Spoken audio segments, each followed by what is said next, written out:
Ok, donc on avait clôturé donc du coup sur euh, ce schéma-là.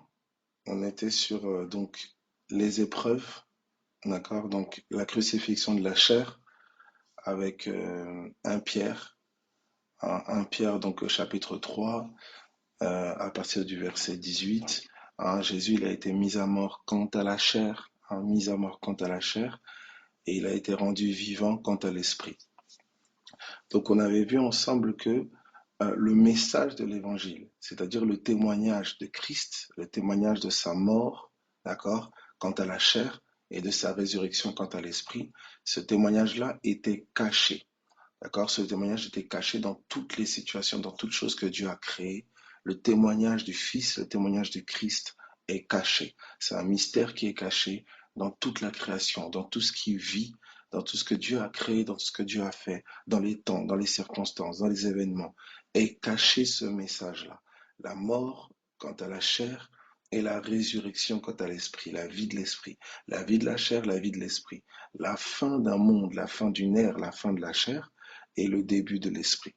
Donc, ce matin, on était justement rentré dans Deutéronome, chapitre 29, justement à partir du verset 2. Deutéronome,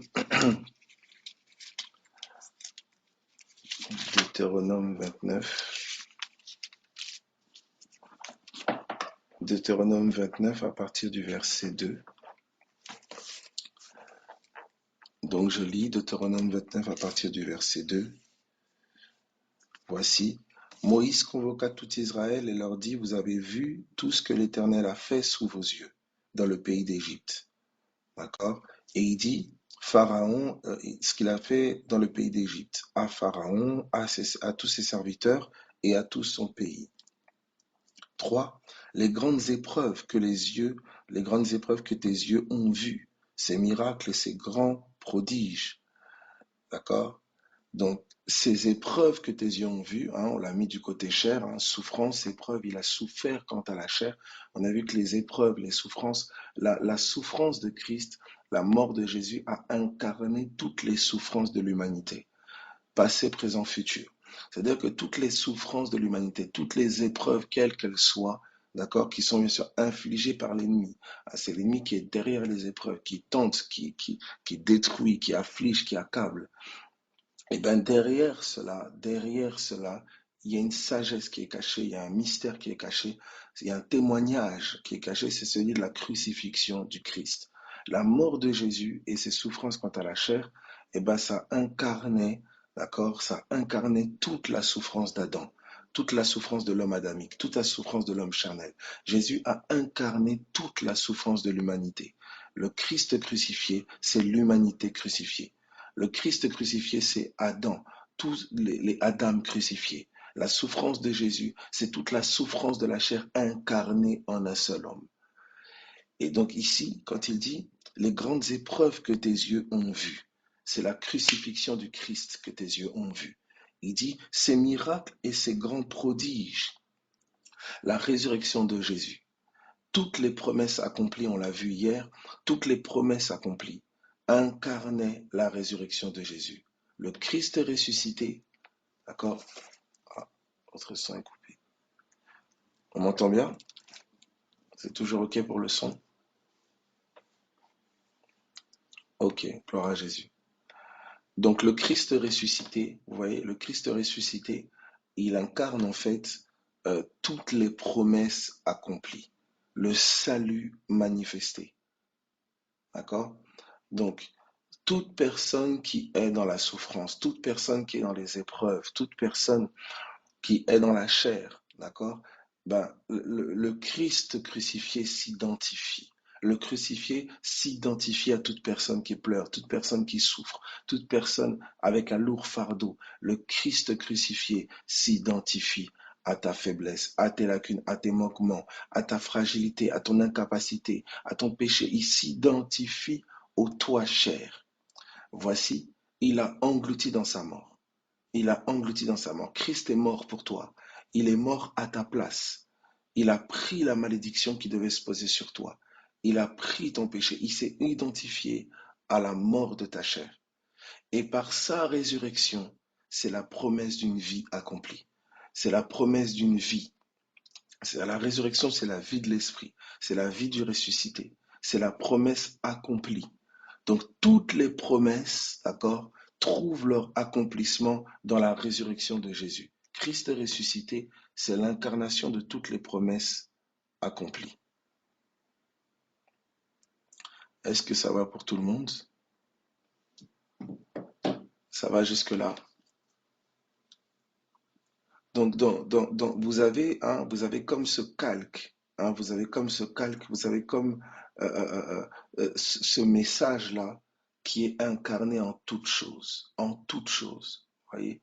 C'est-à-dire que c'est comme si, c'est terrible parce que pour l'homme le moins instruit, on est en train de lui dire, dans ta faiblesse, dans ta tristesse, dans ta peine, Dieu t'a promis une vie. Il t'a promis une vie. Il t'a promis la vie du salut. Il t'a promis la vie du ressuscité. Et pour le plus instruit, quel que soit le domaine d'instruction, on est en train de lui dire que quelle que soit la connaissance que tu as, quel que soit le domaine d'instruction, il est caché un message. Il est caché un message dans tout ce que tu as pu apprendre, l'anatomie, la chimie, la physique, quel que soit le domaine de connaissance de grande instruction, il y est caché un message. La mort du Christ, son ensevelissement, sa résurrection et son apparition. Donc, c'est comme si l'évangile permet aux moins instruits comme aux plus instruits de discerner le même message. Dans l'évangile, tous les trésors de la sagesse et de la connaissance sont cachés là. Voyez? Donc celui qui connaît l'évangile est aussi instruit que le plus grand des instruits. Et le plus grand des instruits, la plus grande instruction qu'il puisse avoir, c'est l'évangile. Donc en Christ sont réunies toutes choses. Est-ce que ça va pour tout le monde?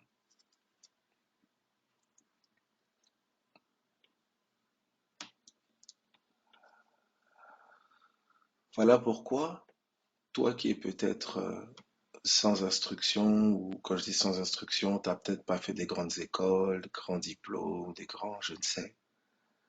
Le Seigneur t'a donné d'avoir la plus grande instruction qui soit. C'est celle de la mort de son Fils et de la résurrection de celui-ci. C'est celle de la mort de la vie de la chair et le début de la vie de l'esprit. Et pour toi qui es instruit, qui a fait de grandes écoles ou n'importe quoi, qui a grand savoir et autres, il n'y a pas plus grand savoir que la mort de Jésus. Paul dit, il voyait toutes choses comme de la boue. Toute la grande instruction qu'il avait eue, il voyait toutes choses comme de la boue maintenant. Ce qui était un avantage pour lui, il le voyait maintenant comme un désavantage, à cause de l'excellence de la connaissance de Christ, pour lequel il avait renoncé à tout. Il a trouvé l'instruction des instructions. Il a trouvé la connaissance véritable en une personne, le Christ. Voici le témoignage et le message. La crucifixion de Jésus et sa résurrection. La vie de la chair qui prend fin et la vie de l'esprit qui débute. Maintenant, on a fait un zoom au niveau de ce message. Chair crucifiée, esprit qui vivifie, esprit promesse accomplie. On a vu né de la promesse, né de l'esprit. Ça va? Et donc on arrive par 2 Corinthiens, ok? 2 Corinthiens à partir du chapitre 13. Donc 2 Corinthiens 13. Alléluia. 2 Corinthiens 13. Est-ce que ça va jusque-là pour tout le monde?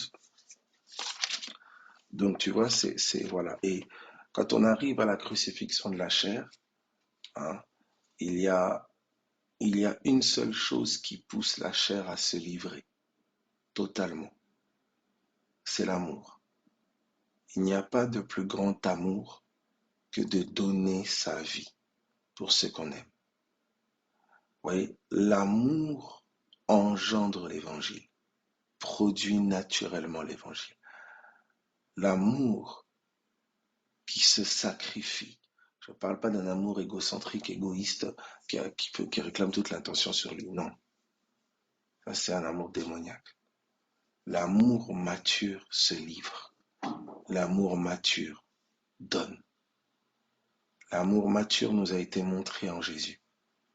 Il s'est livré, il s'est donné, il s'est oublié pour mourir pour des gens qu'il ne méritaient pas, mais pour des gens qu'il a aimés. Donc l'évangile est la connaissance ultime révélée au cœur qui aime. Je répète, l'évangile est la connaissance ultime, le témoignage ultime révélé au cœur qui aime. Celui qui aime découvre l'évangile. C'est une connaissance qui est révélée au cœur, pas au cerveau, pas à l'intellect, non. Vous voyez, là, j'aime ce texte où Paul dira, la jeune fille sera sauvée en devenant mère, parce qu'elle s'oublie pour une postérité. C'est pas parce elle accouche seulement. Non, non, non, non, non. C'est cet amour sacrificiel, cet amour qui se sacrifie pour la vie d'un autre. Et c'est le fameux accomplissement d'aime ton prochain comme toi-même. C'est pour ça que celui qui connaît l'amour véritable vit naturellement l'évangile. Vous voyez, c'est pas un savoir intellectuel, premièrement. C'est un savoir révélé au cœur qui se donne à l'amour. Je répète, c'est un savoir révélé au cœur qui se donne à l'amour. Mais le cœur qui se donne à l'amour, c'est le cœur qui se sait aimer. C'est le cœur qui se sait aimer. L'apôtre Paul dira l'amour de Dieu nous presse. Parce que un, justement, est mort pour tous. Vous voyez, par amour, il est mort pour nous. Son amour nous a impactés, touchés. Alors la réponse à cet amour, nous aimons en retour. Nous nous livrons en retour. Dans 2 Corinthiens, ça va jusque-là pour tout le monde. Dans 2 Corinthiens, donc tu dois le savoir, l'amour mature embrasse la souffrance. L'amour mature se livre. Souvent, il y a des forteresses parfois qui piègent.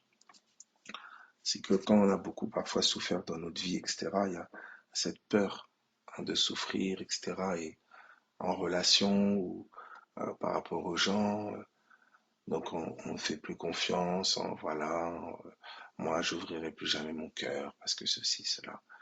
Et c'est compréhensible humainement parlant, bien sûr. Mais Jésus, il savait qui tu étais, il savait ce que tu ferais, il connaissait nos imperfections, nos erreurs, mais il a fait le choix de nous aimer. En faisant le choix de nous aimer, il a fait aussi le choix de souffrir. Donc la question c'était est-ce qu'on valait la peine pour lui qu'il souffre?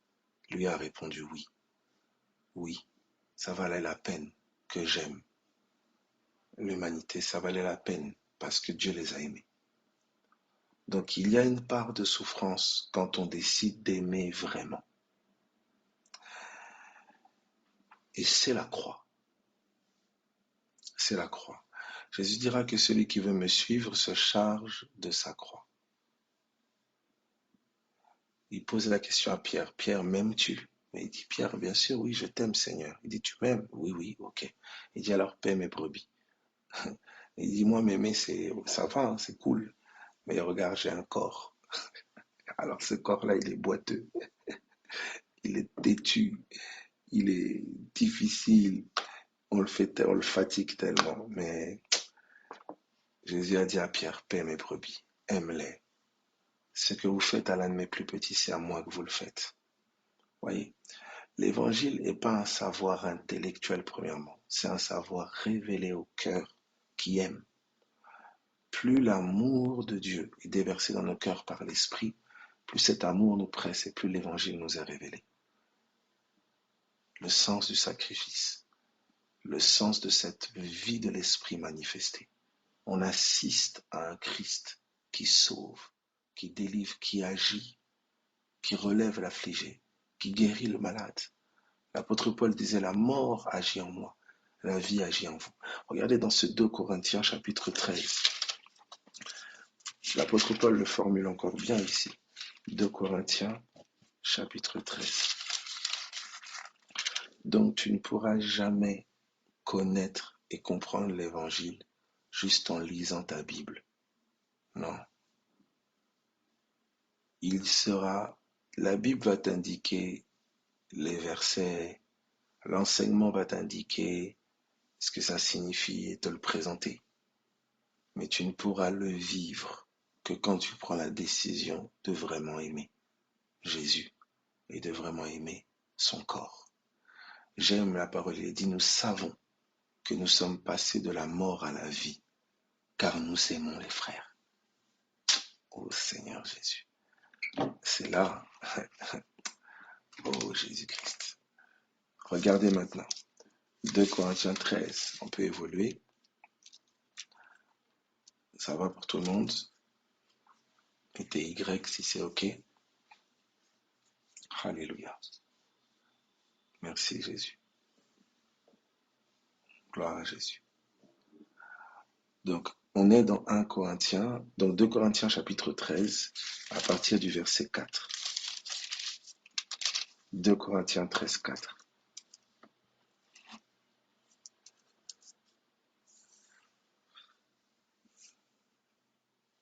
2 Corinthiens chapitre 13, verset 4.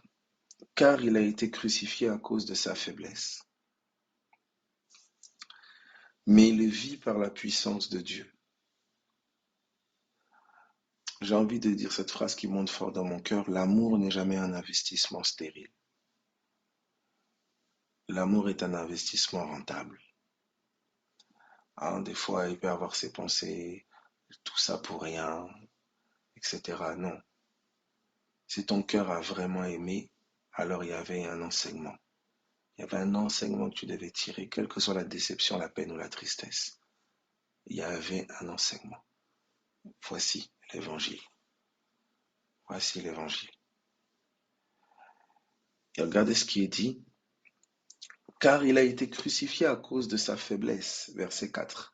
Car il a été crucifié à cause de sa faiblesse, mais il vit par la puissance de Dieu. Hein, il vit par la capacité de Dieu. Il a été crucifié à cause de sa faiblesse. Hein, c'est le côté donc chair, on l'a vu ensemble.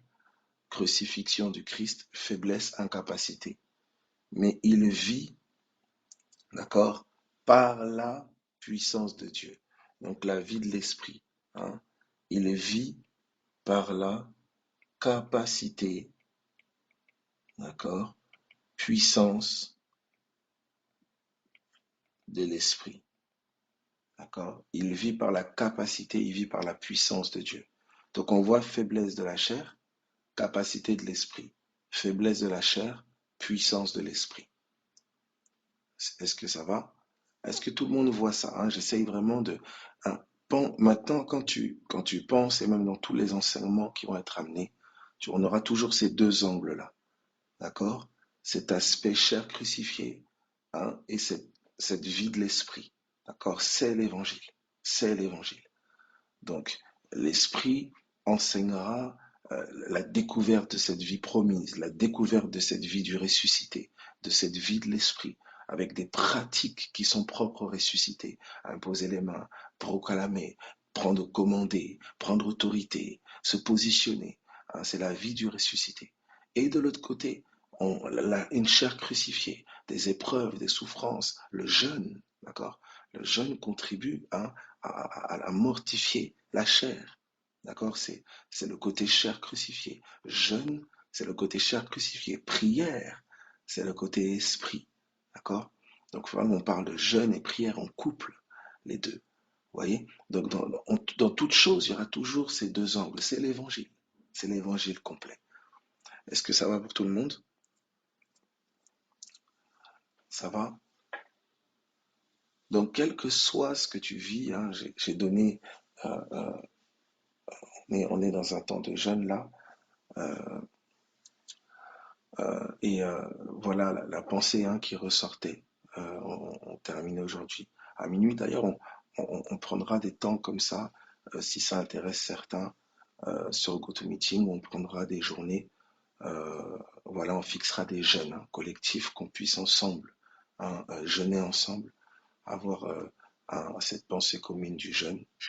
Donc, euh, donc voilà. Donc, euh, il y a un jeûne là qu'on a posé depuis vendredi. Et donc la pensée, c'était que la lumière soit. Et voilà la pensée qui est ressortie, par exemple hier, que je demandais donc aux frères et aux sœurs, c'était d'identifier l'évangile de leur situation. Identifier l'évangile de leur situation. Dans ce que tu vis, il y a une réalité d'une crucifixion quant à ta chair, un appel à renoncer à quelque chose, et une promesse à laquelle tu t'agrippes, une aspiration à voir la vie de l'esprit manifestée, à voir cette vie nouvelle manifestée. Tu vois, identifier dans ta situation l'évangile de ta situation, la crucifixion de la chair de ta situation et la résurrection, la manifestation de la vie de l'esprit de ta situation. D'accord? Donc, voici la foi dans l'évangile. Voici cette parole qui se fait chair dans ta situation. Discerner la parole de vie. Discerner l'évangile dans ce que tu vis et te confier dans cet évangile-là. Alors, vous voyez la faiblesse, l'incapacité, d'accord, quant à la chair.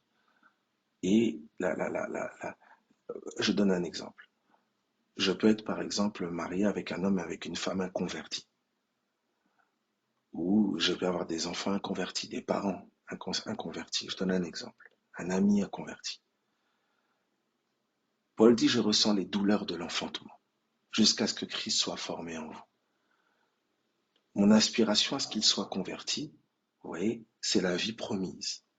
C'est la vie promise. J'aspire à ce que la vie de l'esprit soit manifestée en lui. Je m'accroche à cette promesse-là. Vous voyez?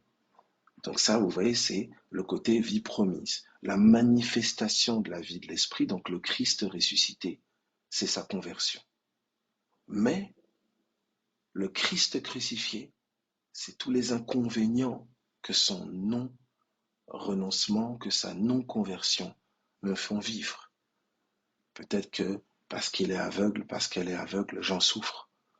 Vous voyez, il me fait du mal ou elle me fait du mal ou il tient des propos, voilà, vous comprenez, il y a une crucifixion que je vis, il y a un ego, il y a un orgueil auquel je renonce, il y a une propre justice à laquelle je renonce. Vous voyez, il y a une chair qui vit la croix. Mais je sais que cette croix est vécue. Jésus est mort pour nos péchés. Lui, juste qu'il était, il a souffert pour des injustes à cause de nos péchés, afin de nous amener à Dieu, afin que l'on goûte à la vie de l'esprit. Donc je sais que ce que je supporte, ce que j'en dis en ayant foi dans la promesse, ce n'est pas vain. Ce n'est pas vain. Je sais que la vie de l'esprit sera manifestée. Je sais que Jésus-Christ est vivant. Donc dans ce temps d'accablement, dans ce temps de faiblesse, dans ce temps d'incapacité, à quoi suis-je invité? La prière. La prière. Pas les murmures, pas les calomnies, pas rentrer de parler, non, mais la prière. La prière. La chair de Jésus agonisait. Il intensifie en prière. Parce que la chair est faible. Elle est incapable, oui. Mais dans son incapacité, dans cette incapacité, l'Esprit nous vient en aide par l'intercession. Donc dans cette crucifixion de la chair, il y a un art de l'Esprit qui s'éveille en toi. C'est celui de la prière. Prie, prie, parle à Dieu en toi-même. Parle en langue. Prie, prie. Tu vois? Ne va pas murmurer là, elle a fait ça, il a fait ceci, ah j'en ai marre. Non, non, ne prête pas ta langue à cet exercice-là. Prie, parle à Dieu en toi-même, parle au Seigneur, élève Dieu, rappelle les promesses à ton âme, parle les promesses, décrète ce qui doit être, commande dans l'esprit que ces choses stoppent, parle depuis l'esprit. Ne sois pas comme Israël dans le désert. Vous voyez cela? Donc c'est un exemple que je donne, vous voyez, d'évangile actualisé à ma situation. Est-ce que ça va pour tout le monde? Est-ce que ça va? Est-ce que tout le monde voit ça?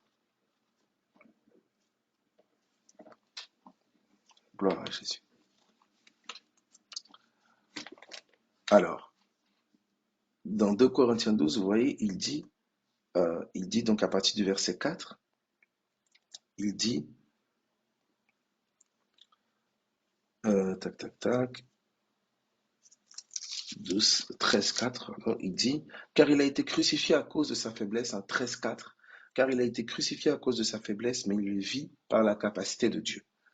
Donc, Paul nous révèle le Christ ici, crucifié à cause de sa faiblesse, et il vit ressuscité par la capacité de Dieu, par la puissance de Dieu. Mais maintenant, de la même manière pour nous, il dit nous aussi, nous sommes faibles en lui. Voyez? Nous sommes faibles quant à la chair en lui. Voyez? Tu comprends? Nous sommes faibles en lui. Ne culpabilise pas ton incapacité, ta faiblesse. On n'a pas dit aussi comment dire, de trouver des justifications, hein, voilà, tes faiblesses peuvent nuire à autrui, ton péché peut nuire à autrui, tes erreurs, tu comprends? Aie toujours une attitude d'humilité. Ne sois pas orgueilleux dans ta faiblesse. Ne sois pas orgueilleux et fier dans ton incapacité. Non, tu es affligé peut-être par la maladie, tu es affligé peut-être par une circonstance, tu es affaibli, tu as une addiction, tu as fait preuve d'humilité. C'est le terrain du renoncement, c'est le terrain où l'ego tombe, c'est le terrain où la fierté n'a pas de place. La grâce est faite aux humbles. Christ, aussi glorieux et grand qu'il était, il s'est humilié. Il s'est humilié. L'orgueil et la fierté causeront ta chute. Le terrain de l'affliction de la chair est une invitation à l'humilité. C'est une invitation à la croix. C'est une invitation au renoncement. Regardez le portrait qui est dépeint de Jésus, allant à Golgotha. Il est aidé par Simon de Cyrène. Vous voyez, le terrain de la chair accablée, parfois c'est un terrain où tu as besoin de l'aide de quelqu'un. Vous voyez, certaines personnes, dans leur souffrance, sont très fières. Vous voyez, je ne veux pas être vu faible. Je ne veux pas être vu dans l'incapacité de faire ceci ou de faire cela. Parce qu'on m'a connu fort, on m'a connu capable.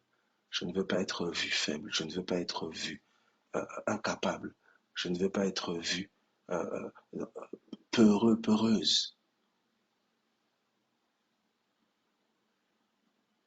Quelque chose doit mourir. La chair n'a pas sa place. Ismaël doit quitter, car le fils né de la promesse ne peut hériter avec le fils né de la chair. Je ne peux rentrer pleinement dans mon héritage spirituel, là où la chair persiste à régner.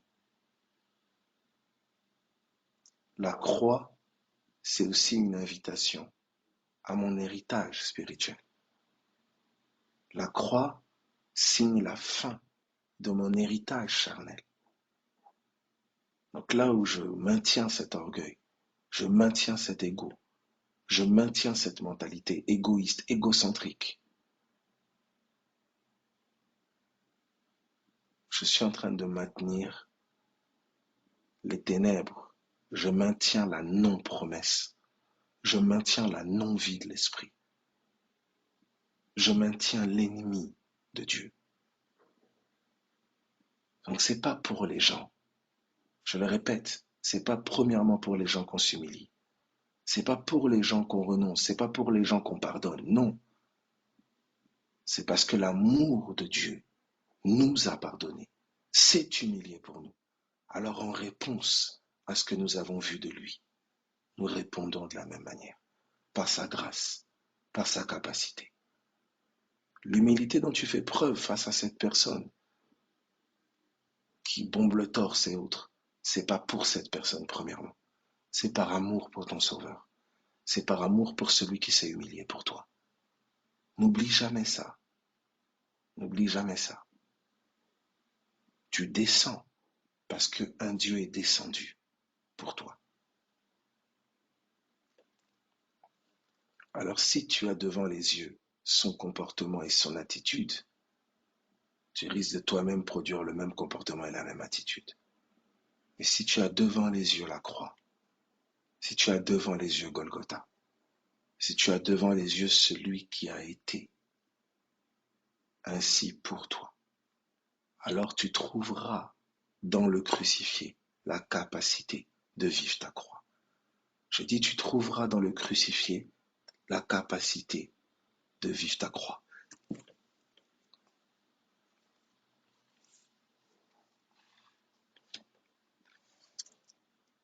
Prasuria Ramashata.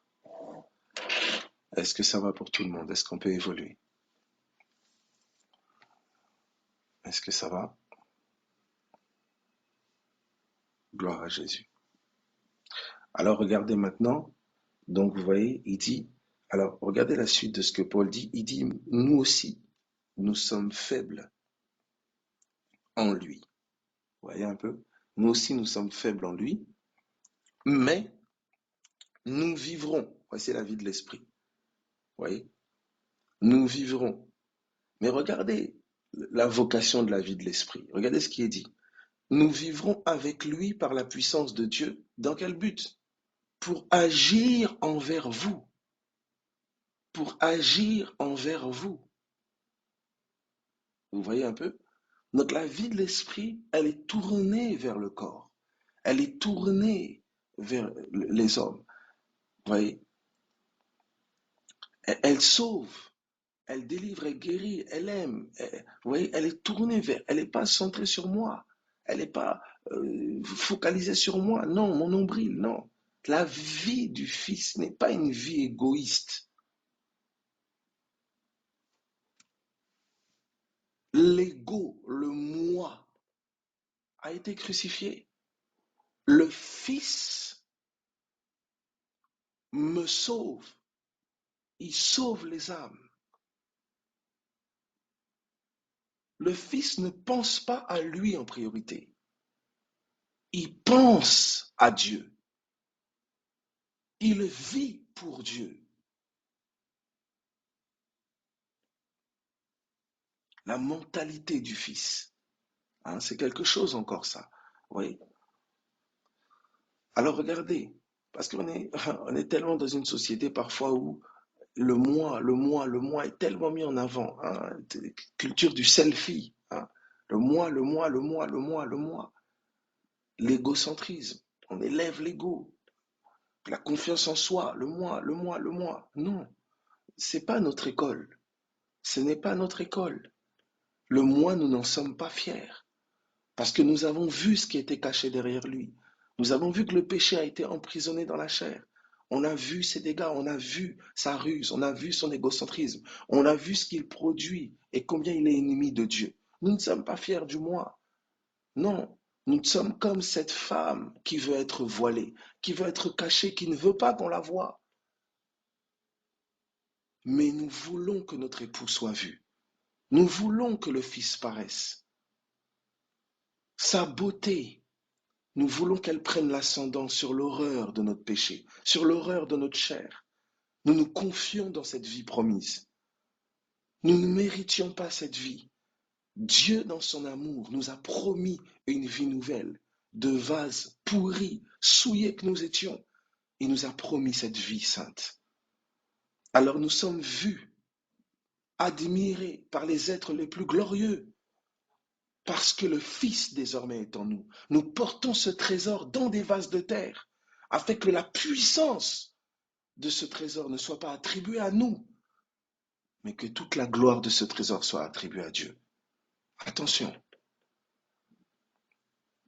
toute notre beauté en esprit, nous ne la devons qu'au Fils qui nous habite.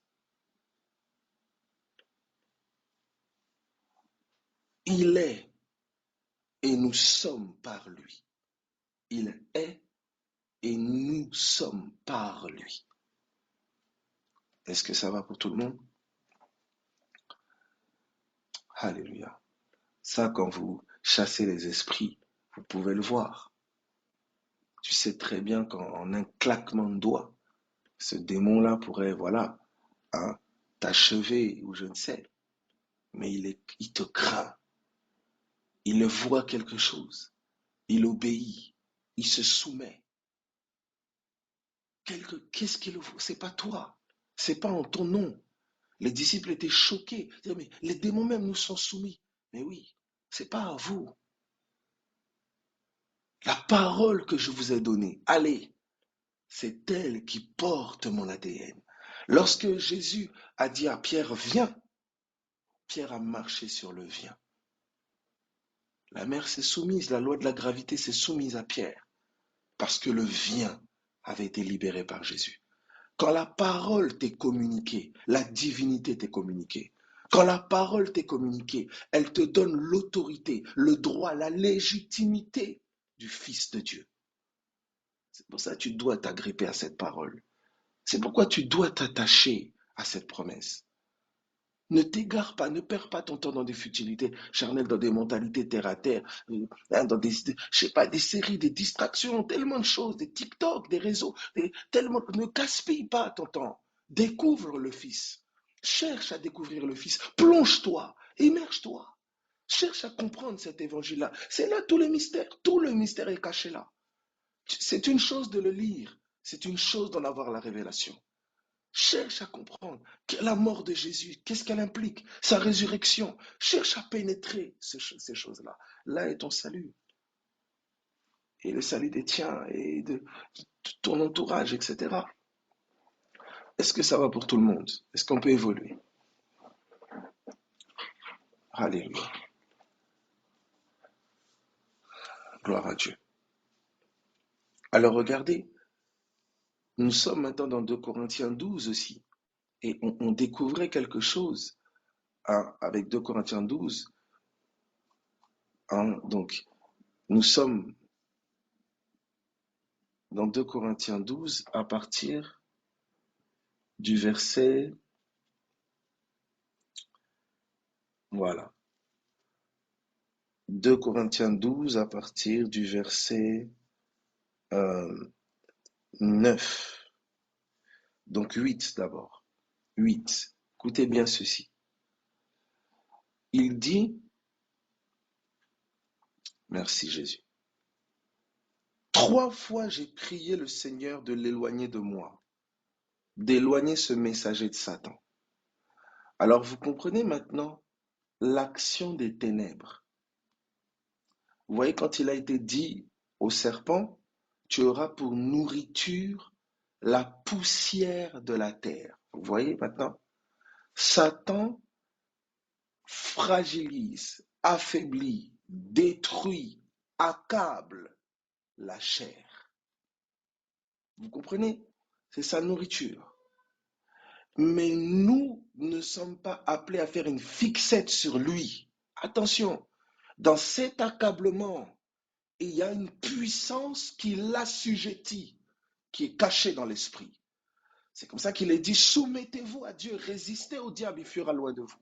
Notre résistance à l'ennemi est dans notre soumission à Dieu. Attention,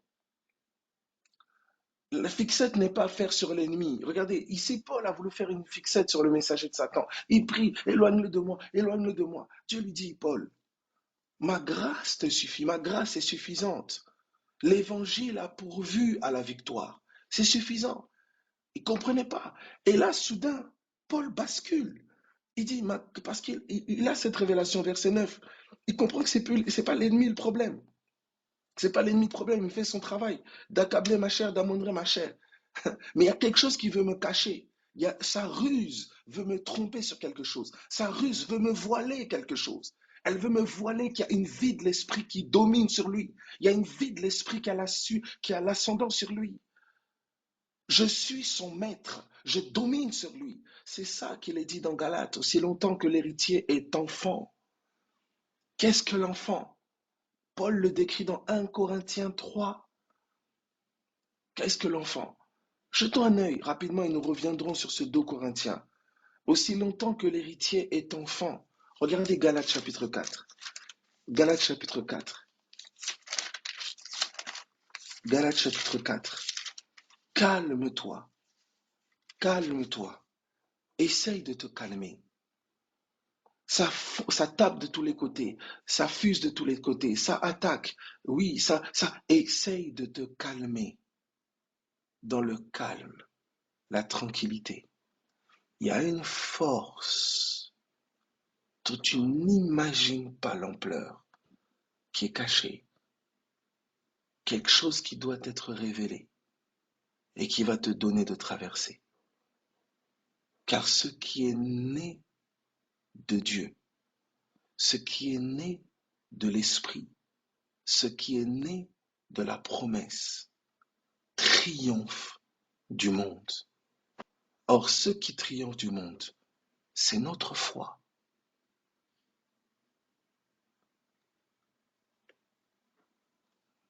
Calme-toi.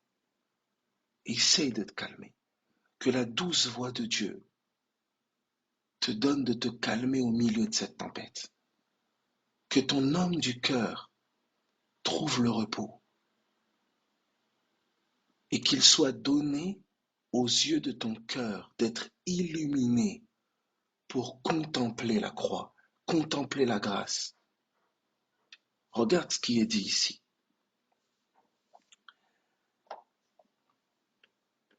Il est dit dans Galates chapitre 4, à partir du verset 1er. Galates 4, 1. Sa ruse veut nous cacher ça. Sa ruse veut nous cacher ça. L'accablement de l'ennemi, c'est douloureux, ça fait mal. Mais derrière tout ça, il y a quelque chose de plus haut qui le vise.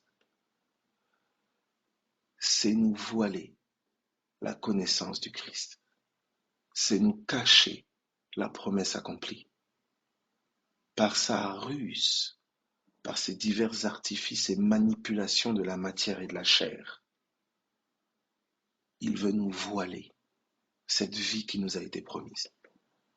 Il veut nous voiler cette vie qui a l'ascendant sur lui, cette vie qui domine sur lui, dont l'essence de cette vie est dans nos cœurs et sur nos lèvres. Ta langue te tue. Ce que tu entretiens dans ton cœur t'empoisonne. Calme-toi. Pose-toi. Retire-toi s'il faut, mais tu dois te calmer. Toute l'agitation charnelle a pour vocation de faire diversion, t'empêcher de te centrer sur ce qui est l'essentiel, sur ce qui est la vie, Jésus. C'est de lui que ton salut est garanti, que ta sortie du tunnel est garantie. Nous sommes dans Galates chapitre 4, verset 1er, regardons. Or, aussi longtemps que l'héritier est enfant, je dis qu'il ne diffère en rien d'un esclave, quoi qu'il soit le maître de tout. Donc, il est le maître de tout. Vous voyez? Il est le maître de tout. Cependant, aussi longtemps qu'il est enfant, il ne diffère en rien d'un esclave. Il ne diffère en rien d'un esclave. Il est bien le maître de tout. Mais aussi longtemps qu'il est enfant, il diffère en rien d'un esclave. C'est pas qu'il est esclave. Il n'est pas esclave. Mais comme c'est un enfant, il ne diffère en rien d'un esclave. Ça veut dire il n'y a pas de différence entre lui et un esclave. Lui est maître de tout. Il a la domination, il a l'autorité. Mais comme il est enfant, il n'y a plus de différence entre lui et l'esclave. Il n'est pas esclave. Voilà pourquoi ton affliction à toi croyant n'est pas comme pour le non-croyant. Le non-croyant, il est esclave. Toi, tu n'es pas esclave.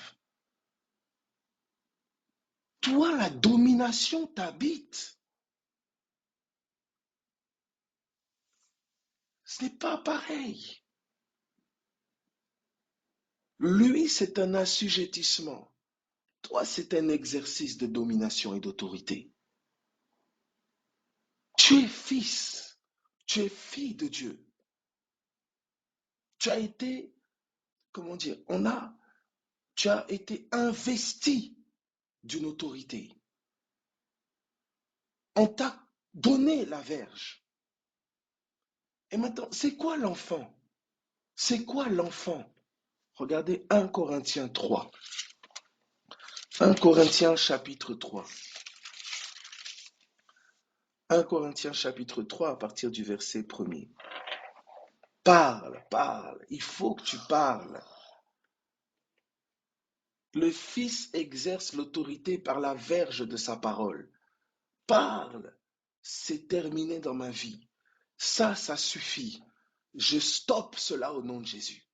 Parle ce que ton Père t'a promis. Parle. La verge est dans ta bouche et dans ton cœur.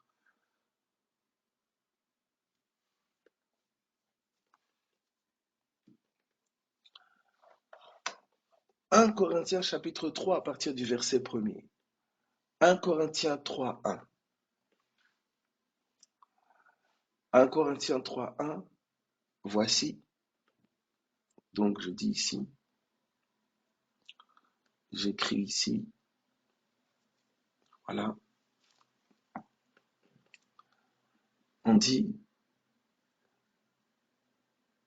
l'enfant. Merci Jésus. L'enfant.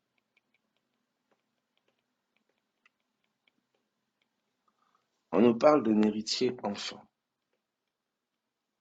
À quoi équivaut l'enfant? Regardez ce qu'on nous dit ici dans 1 Corinthiens 3. Pour moi, frère, ce n'est pas comme à des hommes spirituels que j'ai pu vous parler. Entendez spirituel. Dès que vous entendez spirituel, entendez ressuscité. Entendez promesse accomplie. Hein? Voilà, que votre oreille, c'est un langage maintenant. C'est un vocabulaire, c'est un langage. Et tu sais, tu vas discerner ce langage dans les situations que tu vas vivre. Parfois, tu verras, quelqu'un va te dire quelque chose, même ton employeur ou un collègue, ton employé, tu vas comme ça discerner le message de Dieu. Même dans les propos les plus simples que des gens pourront te tenir. Parce que ton oreille s'ouvre au langage de Dieu. Ici, tu vas entendre enfant. C'est-à-dire qu'à chaque fois que tu regardes un enfant, tu vas être enseigné. Tu vas être enseigné. Toi qui as des enfants, regarde-les. Et en les regardant, tu vas te rendre compte parfois que ce qui te donne des migraines chez eux, c'est ce qui chez toi donne des migraines au Saint-Esprit. Je répète, ce qui te donne des migraines chez eux, c'est ce qui chez toi donne des migraines au Saint-Esprit. Tu peux être enseigné par l'enfant. Pourquoi? Dans notre langage, d'en haut, l'enfant, regardez qui il est. C'est pas comme à des hommes spirituels que j'ai pu vous parler, mais comme à des hommes charnels, comme à des enfants en Christ. Donc enfant égale, mes amis, homme charnel. Donc on dit aussi longtemps que l'héritier est enfant, tu peux dire aussi longtemps que l'héritier est charnel. Est-ce que tout le monde voit ça? Ça va pour tout le monde? Charnel, ici, c'est sensuel, hein, celui qui est dirigé par ses sens. Vous avez aussi l'âme animale, le sang, voilà des synonymes, ou l'homme terrestre. Hein. Voilà. Est-ce que vous comprenez ça? Donc, voilà la problématique. Donc, l'enfant ici, on n'a pas dit que l'homme charnel n'est pas converti. Vous voyez, des fois, vous avez quelqu'un qui est vraiment né de nouveau. Il est vraiment né de l'esprit. Mais comme il est encore attaché à tellement de choses dans la chair, ou il est distrait dans les choses de la chair, il vit comme... Entre lui et un incroyant, il n'y a pas de différence. C'est les mêmes plaisirs, c'est les mêmes joies, c'est les mêmes distractions, c'est les mêmes... Vous voyez, c'est cela. Donc, il dit, voilà, aussi longtemps que l'héritier est enfant. Et attention, on a un peu les caractéristiques des fois d'une église enfant, hein, qui veut faire comme le monde, qui veut s'amuser pareil. Il paraît que les hommes charnels, on fait juste, hein, on modifie un peu et avec, on change juste les noms, on change juste les mots pour faire, voilà, comme si c'était spirituel. Mais voilà, c'est les mêmes ambiances, c'est les mêmes délires, c'est les mêmes aspirations, c'est les mêmes selfies, c'est les mêmes, m'as-tu vu, c'est le même ego, c'est pareil. L'homme charnel, c'est un enfant. Donc, pendant que nous regardons les enfants, nous sommes enseignés aussi. Nous sommes enseignés sur l'homme charnel. Est-ce que ça va pour tout le monde?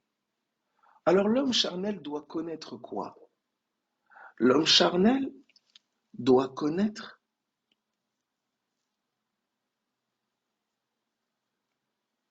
la mort. Oui, oui, c'est là la problématique. Il doit connaître la mort, mais il a peur de mourir. Il craint la mort. Il ne veut pas mourir. Il ne veut pas souffrir. Il ne veut pas confronter l'ennemi. Il ne veut pas conquérir l'ennemi. La souffrance, la mort en question, il ne la subit pas. Jésus a confronté la mort, la mort. Il a fait la guerre. Il est parti se battre. C'est pour ça que pour l'homme spirituel, la souffrance n'est pas quelque chose qu'il subit. C'est un combat dans lequel il... Écoute, oh, s'il te plaît. Tu n'es pas une victime. Tu es un soldat. Tu es agressé. Et le Fils en toi réagit parce qu'il est chef des armées.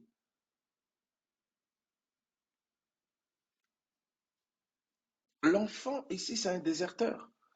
Quand on vous dit dans Nombre que ceux qui étaient dénombrés parmi l'armée d'Israël, c'était ceux qui étaient en âge de porter les armes. Ceux qui étaient en âge de porter les armes. Qu'est-ce que ça veut dire? On connaît les armes de l'esprit, les armes de lumière, les armes spirituelles. L'enfant, il n'est pas en âge de porter les armes. Voilà comment on peut l'armer. On lui donne des révélations. Les promesses lui sont données, des songes, des visions. Il ne les utilise pas. Il ne se positionne pas dedans. Parce qu'il vit d'après ce qu'il voit. Il vit d'après ce que les hommes disent. Il vit d'après ce qu'il ressent. Il vit d'après ses impressions. Alors Satan l'accable, accentue sa domination sur lui.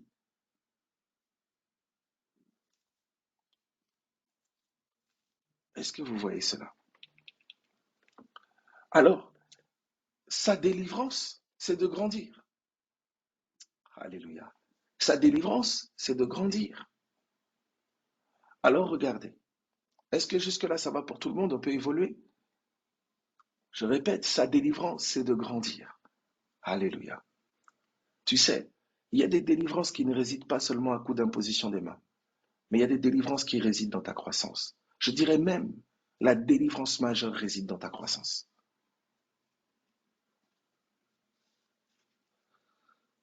La pensée de prier pour toi, c'est de renverser tout ce qui fait obstacle à ta croissance. Tu comprends? La prière n'a pas pour vocation de t'asseoir. Écoute-moi. Quand la croix était trop lourde pour Jésus, Simon de Cyrène est venu l'aider. Pas l'aider à enlever la croix, non. L'aider à progresser vers la mort. Écoute, Simon de Cyrène l'a aidé à progresser vers la mort. Non, c'est-à-dire que la vraie aide, elle va te soutenir dans le feu. Elle va te soutenir là où ta chair est appelée à renoncer. Et là où la vie de l'esprit est en train d'émerger et grandir en toi. Christ est formé en toi. Oui,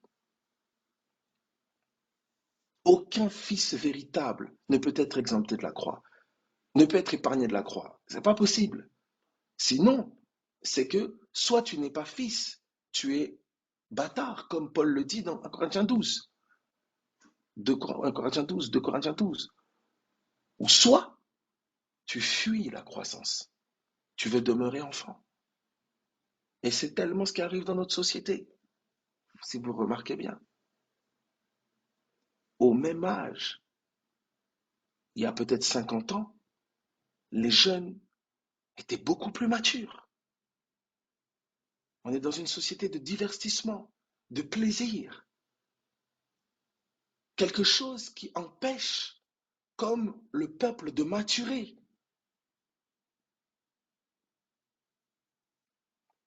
Vous allez voir quelqu'un, 40 ans, passé, addict aux jeux vidéo, addict à des jeux, tout ça. Voilà.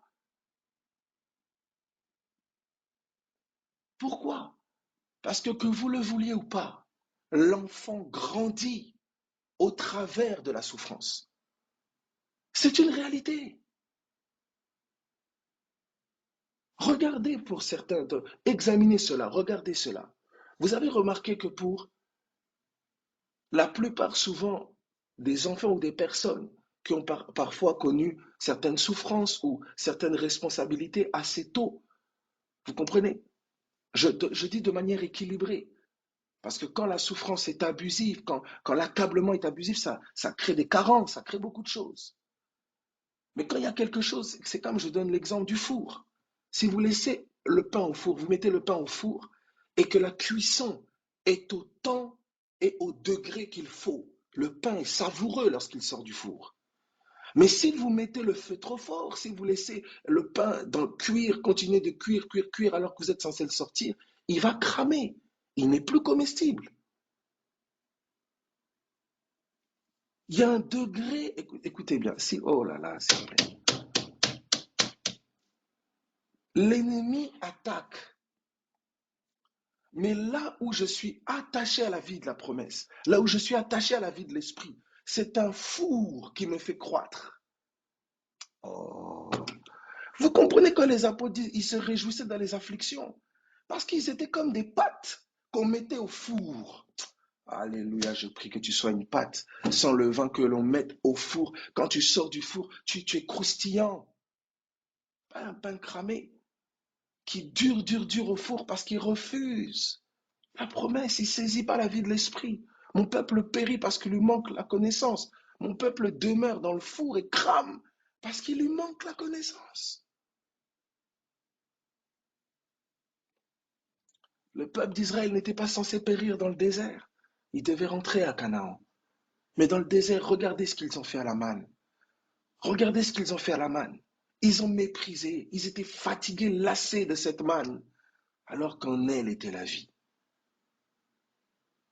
Ils ont regardé aux géants de Canaan plutôt qu'à la promesse et la grandeur du Dieu qui leur a fait la promesse.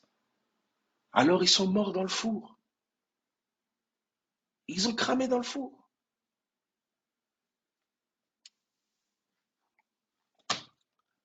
Alors regardez ceci. Dans 1 Corinthiens chapitre 3, voici, vous voyez, l'homme charnel, l'enfant. Vous verrez par exemple dans la plupart des cultures un peu primitives, quand on parlait par exemple du jeune garçon, hein, le jeune garçon qui devait devenir un homme, ça passait par des rituels, hein, comment on appelle ça, il y avait je ne sais plus comment on appelle ça, mais c'était, il devait passer par des épreuves. Des fois, aller dans la forêt, monter truc, chasser un animal, ou je ne sais. Il passait par un test d'épreuve. Et quand il réussissait cette épreuve-là, quand il traversait cette souffrance-là, voilà, des rites d'initiation, quand il passait par cette épreuve-là, il était considéré homme parmi les hommes. C'est une réalité. Voilà, marcher pieds nus sur des braises, et voilà, on en passe. Vous voyez un peu ça? L'homme charnel, vous voyez, il doit passer par, il doit passer par le feu. Il ne doit pas demeurer vivant. Alors vous voyez le contraste de tout. Vous n'avez pas vu lorsque Jésus est sorti des eaux, le Saint-Esprit vient sur lui, immédiatement désert. Il va confronter le serpent. Et en fait, que se passe-t-il? C'est quoi ce processus? Ah ben, ça veut dire que c'est quelque part, c'est Dieu qui nous fait souffrir. Non, écoute s'il te plaît. Toi, tu es né de l'Esprit. Pour le Fils en toi, il domine, il règne. Mais ta mentalité charnelle, toute ta mentalité charnelle, fait que tu es le sandwich de Satan. Quand Satan n'a plus rien à manger et que c'est l'Esprit maintenant qui est vu, tu domines, tu domines, tu prends l'ascendant, la foi triomphe. Vous comprenez? Le désert persiste tant qu'il y a de la chair à manger. Oh Seigneur Dieu, brasso vatarama. Vous comprenez? Tant que la viande n'est pas bien cuite, elle sort pas. Elle sort pas du four. Tant que le pain n'est pas bien cuit, il sort pas du four. Alléluia. Tant qu'il y a de quoi manger pour le serpent, il va manger. Il va manger. Tu entretiens sa mentalité. Tu entretiens ses œuvres. Tu entretiens ses pensées. Tu entretiens sa manière de vivre. Tu entretiens sa manière de faire. Il mange. Tu lui sers des plats. Tu lui sers à manger. Idole mammon. Idole argent. Idole impureté. Idole colère. Il mange. Tu lui donnes à manger. C'est toi-même que tu lui donnes à manger. Et lorsque tu commences maintenant à le priver de nourriture, oh Seigneur, Jésus a dit, le prince de ce monde n'a rien de lui en moi. Il n'y a pas de son repas en moi. Alléluia. Il n'y a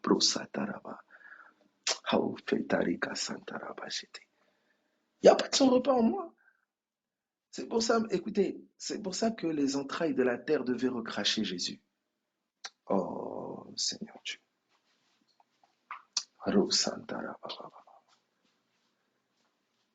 Tu es de ceux que le séjour des morts a recraché. Vous avez vu les Hébreux quand ils étaient en Égypte? Les frappes de Moïse, les frappes de Moïse. Les entrailles de l'Égypte étaient frappées par la verge de Moïse, par la verge de la parole. Ça frappait les entrailles de la chair. Ça frappait l'Égypte, qui tenait captifs les Hébreux. Et à un moment, l'Égypte a vomi, a craché les Hébreux. Oh, je prie au nom de Jésus-Christ de Nazareth. Quels que soient les liens de chair qui te tiennent captif, ça te vomit au nom de Jésus. Ça te vomit parce que Christ est ressuscité d'entre les morts. Oh Seigneur Dieu. Le séjour des morts a craché Jésus. Comment pourrait-il te retenir toi? C'est pas possible. C'est pas possible. C'est pas possible. S'ils le retiennent, c'est qu'il y a encore chez moi quelque chose de chez eux. Mais au nom de Jésus, à mesure que la parole m'est annoncée, à mesure que l'Esprit m'ouvre les yeux, je découvre, ah, ça c'était à vous. Ah, ça aussi c'était à vous. Ah, récupérez vos affaires au nom de Jésus. Je suis maintenant en haut. Je suis maintenant du ciel. Entre vous et moi, je ne suis plus redevable à la chair. Il n'y a plus rien entre vous et moi. Au nom de Jésus-Christ de Nazareth. Tu vois ta mentalité, oh, les mentalités de solitude. Oh, je me sens seul, j'ai besoin de quelqu'un à mes côtés, je me sens seul. Voilà comment on te colle des maris de nuit et des femmes de nuit. Au nom de Jésus, que ton langage change. Je suis accompagné de Jésus. Je suis Emmanuel, Dieu avec moi. Il est avec moi, Seigneur, tu es mon époux. Tu es mon meilleur ami. Tu es mon être semblable. C'est toi. Commence à changer ta mentalité. Tu ne peux pas parler comme quelqu'un de solitaire là où tu es accompagné par une nuée de témoins. Tu peux pas, c'est pas ton langage, c'est pas ta mentalité. C'est pas pour toi ça. Écoute-moi, même là où tu es, oh Seigneur Dieu, c'est pas pour toi. Ce n'est pas ta part, ce n'est pas ton repas, ce n'est pas ta mentalité. Écoutez, la poussière de la terre, c'est pour les serpents. La poussière de la terre, c'est pour le serpent. Toi, tu ne manges pas la poussière de la terre, non.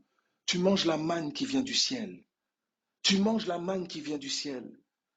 Ta mentalité, les pensées qui t'animent doivent changer. Voici la repentance. Voici le changement de mentalité. Elle m'a fait ça, elle m'a fait encore ça, il m'a fait ça. Oh non, non, non, arrête, arrête, arrête. T'asseoir avec le collègue, parler du patron, parler ce n'est pas toi, c'est pas ta nourriture, ça. Toi, ta nourriture, c'est au nom de Jésus. Tout ce qui chez le patron est en train de déranger. Je neutralise ces choses. Bricosata. Oh, toi, ton langage à toi, c'est de commencer à prendre autorité sur ces choses. Oh, je prie au nom de Jésus-Christ que le Fils s'éveille. Je sais que le Fils qui entend est en train de s'éveiller en toi. Tu sais, oh, ah, Soraba Shantaraba City.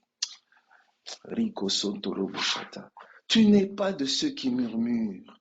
Tu n'es pas de ceux qui calomnient dans le désert. Non, les murmures, c'est pas pour toi. C'est pas pour toi. Tu es ressuscité avec Christ, assis dans les lieux célestes avec lui, assis dans les lieux célestes avec lui. Le ciel est trône et tu trônes avec ton Seigneur. Tu trônes avec ton époux et la terre est ton marchepied.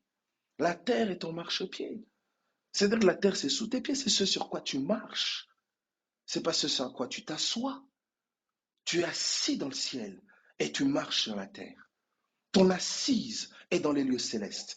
Tu es assis dans les pensées de Christ. Tu es assis dans la mentalité de Christ. Et tu marches sur la mentalité d'en bas. Tu marches sur la mentalité terrestre. Tu ne penses pas comme eux. Tu ne penses pas comme l'homme d'en bas. Non.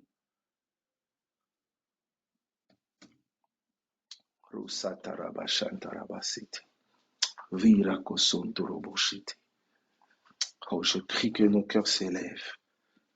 Alléluia. Regardez ceci. Est-ce qu'on peut continuer? Alléluia. Oh, ça, mange ce bon repas. Oh, mange. Que tu retournes là, si tu travailles l'après-midi ou je ne sais, tu retournes au travail. Mais vivifié avec un repas d'en haut. Je ne sais pas si, hein, ce que tu fais l'après-midi, tu retournes. Arrête plus de murmures avec les collègues au nom de Jésus-Christ de Nazareth. Maintenant, c'est l'intercession. Là où tu es en train de retourner, alléluia. Tu serres la main à ton collègue en ayant la conscience que des rayons de lumière sortent de ta main. Oh, commence à voir ton collègue être saisi par l'esprit, commence à être en larmes. Vois ces choses, imagine ça, pense ça. Voici ce que tu dois imaginer dans ton cœur. Pendant que tu es là en train de regarder, tu es au milieu des incroyants, tu les regardes. Tu es en train de voir la pluie d'en haut. Tous en train de pleurer, d'adorer. Commence à œuvrer ces choses-là en toi.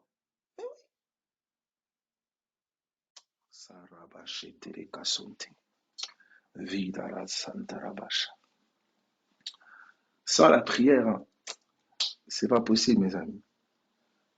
Il faut que la parole nous communique les visions d'en haut, les yeux d'en haut. Il n'y a que la prière qui peut nous donner de voir dans l'alcoolique un rempli de l'esprit. Il n'y a que la parole, il n'y a que l'évangile qui peut nous donner de voir dans la prostituée une évangéliste redoutable. Il n'y a que la parole qui peut nous donner de voir dans le meurtrier un futur apôtre. Il n'y a que la parole qui peut nous donner les yeux pour voir dans l'impur ce que Dieu a déclaré pur. Sans être connecté à l'esprit de la parole, tu vas développer des mentalités charnelles. Tu vas te retrouver, tu vas faire des magasins pour Pharaon. Tu vois ce que les gens faisaient en Égypte? Ils construisaient des magasins pour Pharaon.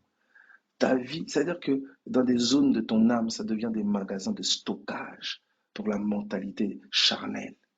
Satan vient se servir quand il veut. Il vient prendre une pensée là, une pensée là. Il crée. Non, non, au nom de Jésus. Tous les magasins, c'est terminé. C'est terminé au nom de Jésus-Christ de Nazareth. Je prie maintenant que ta chambre soit la chambre des trésors d'en haut. Alléluia. Tu es temple. Il y a des chambres en toi qui doivent stocker les révélations du ciel, qui doivent stocker les trésors du ciel. Mes amis, la chambre des trésors où on devait ramener la dîme. Mes amis, c'est pas aujourd'hui, c'est plus les 10% terrestres. Non, non, non, non, non, non. La chambre des trésors, c'est la chambre des révélations. Alléluia.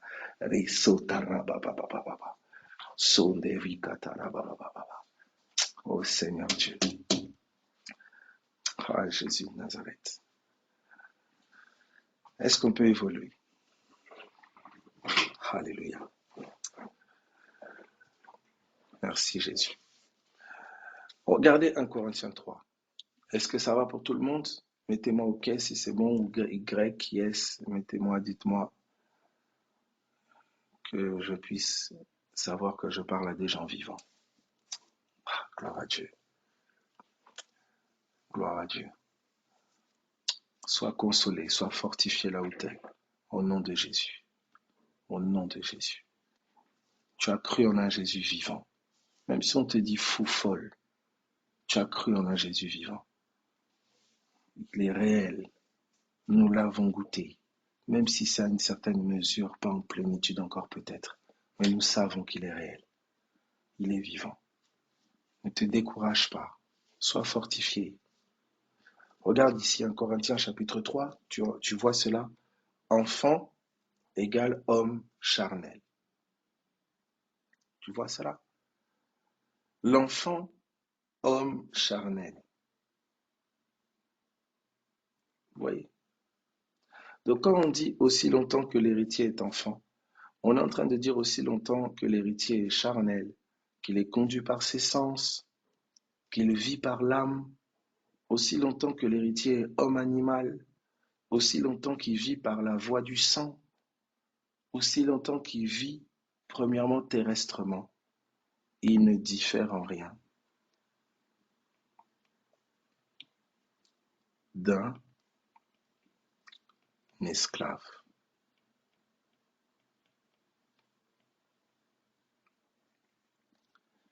Il n'est pas esclave, puisqu'il est né de Dieu, il est maître, il est héritier. Mais comme il est charnel, il est dominé par les sens et que la nourriture du serpent, c'est la poussière de la terre, le serpent l'assujettit. Mais au nom de Jésus, à mesure que tu découvres la vie spirituelle qui t'habite, la domination déjà commence à tomber au-dedans de toi. Alléluia. C'est encore peut-être présent par des symptômes dans la chair. C'est encore peut-être présent par des circonstances et des événements autour de toi. Mais ça commence déjà à tomber au-dedans de toi. Car Jésus l'a dit, si tu dis à cette montagne, ôte-toi de là, si tu crois dans ton cœur, c'est d'abord là que la montagne se déplace, dans ton cœur. C'est d'abord là que sa domination tombe, dans ton cœur. C'est d'abord là qu'il perd son pouvoir, dans ton cœur. Alors tu le verras s'accomplir. La pensée que la maladie est établie dans ton cœur, la pensée que ces circonstances et ces afflictions veulent établir dans ton cœur, cette pensée dont on veut persuader ton cœur, au nom de Jésus, et résiste-lui d'une foi ferme. Repousse-la. C'est tes pensées qu'on veut atteindre, corrompre. Regarde 2 Corinthiens chapitre 11. 2 Corinthiens chapitre 11. À partir 2 Corinthiens chapitre 11. Avant d'aller dans 2 Corinthiens chapitre 11, nous allons dans Éphésiens. Est-ce que ça va? Alors vous voyez, ça va pour tout le monde? Gloire à Jésus. J'essaye vraiment de répéter, synthétiser, essayer de, voilà, qu'il y ait des pensées clés, hein, que tu puisses aisément garder. Tu vois, l'enfant, l'homme charnel, d'accord? Satan, il se nourrit, hein, de mentalité charnelle en moi. Hein, vraiment, voilà. Donc je répète, pour que, hein, Paul disait, hein, il ne se lasse pas de répéter ces choses. Hein, c'est pour, même aussi pour moi-même. Hein. Donc, voilà, ça, on capte une pensée ici, on capte différentes pensées, et vous voyez que ça gravite autour toujours de la mort et la résurrection. Vous avez vu, l'homme charnel, enfant. Ça veut dire que la mort, quelque part, c'est la mort de l'enfant. Vous voyez? Donc la crucifixion, de la crucifixion à la résurrection, c'est comme de l'enfant à l'adulte. Vous voyez un peu comme un autre langage encore. Est-ce que tout le monde voit ça? Est-ce que tout le monde voit ça? Donc c'est pour ça qu'il y a une réalité aussi où pour toi, parent, tant que ton enfant ne grandit pas, tant qu'il n'est pas adulte, tu vis une certaine croix. Oh Seigneur, tu vis une certaine croix. Voyez? Et des fois, on a des personnes qui sont poussées en âge, mais qui ne sont pas du tout adultes dans leur tête. Donc pour toi, parent, tant que ton enfant n'est pas adulte, tu vis une certaine croix. Donc c'est une promesse de l'Esprit pour toi qu'il devienne adulte. Alléluia. Alléluia. Et il n'y a que Dieu qui fait croître. Accroche-toi à cette promesse, cette vie de l'Esprit. Seigneur, fais croître l'adulte en lui, en elle. Alléluia. Est-ce que ça va? Donc vous voyez qu'on est toujours, vous voyez l'actualisation encore de l'évangile là. Enfant, adulte. Et l'apôtre Paul dit, j'ai pas pu m'adresser à vous comme à des hommes adultes.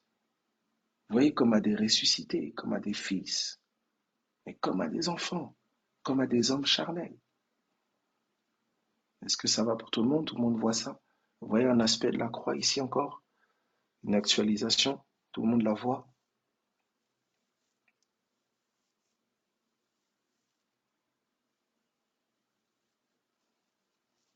Alléluia. Alors regardez, nous sommes maintenant dans 1 Corinthiens chapitre 11, à partir du verset, euh, qu'est-ce que je dis? 2 Corinthiens, 2 Corinthiens 11, à partir du verset 3. 2 Corinthiens 11, 3.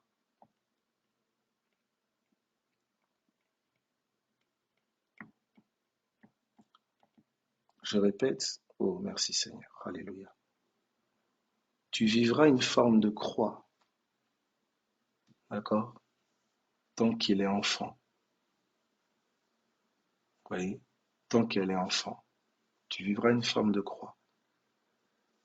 Et c'est de l'ordre de ta foi de placer ta confiance dans la promesse pour que l'enfant devienne adulte. Alléluia. Gloire à Jésus. Gloire à Jésus. Vous voyez? Je parle autant dans le naturel que dans le spirituel. Vous voyez? Pour toi qui pries pour quelqu'un, pour un chrétien, une chrétienne qui est charnelle, elle est enfant, il est enfant. Prie et confiance dans la promesse que celui qui est enfant devienne adulte. Alléluia. Donc il ne faut pas se mentir. Il y a quelqu'un qui doit porter une croix. Il y a quelqu'un qui va avoir la croix sur le dos pour que celui qui est enfant devienne adulte. Oui, il faut quelqu'un qui puisse croire dans la promesse. Et vous savez, il y a des événements qui font grandir d'un coup. La croix a fait que l'homme charnel est ressuscité 3 jours après, spirituel, puissant, glorieux. Nous croyons au tout à coup. Crois et fais confiance dans la vie promise, que celui qui est enfant deviendra adulte, que celui qui est charnel deviendra spirituel, même pour toi, pour toi-même. Nous sommes dans 2 Corinthiens chapitre 11 à partir du verset 3. Je lis. Toutefois, de même que le serpent séduisit Ève, donc on nous dit, le serpent séduisit Ève.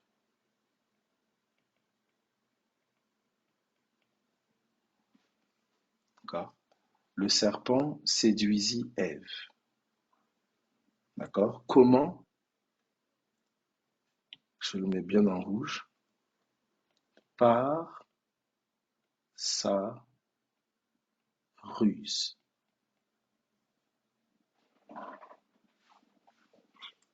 Vous voyez cela? Le serpent séduisit Ève par sa ruse. Donc, séduire par sa ruse. Est-ce que ça va pour tout le monde? J'entre dans séduction et ruse ici. J'entre dans ça. D'accord? J'entre ici.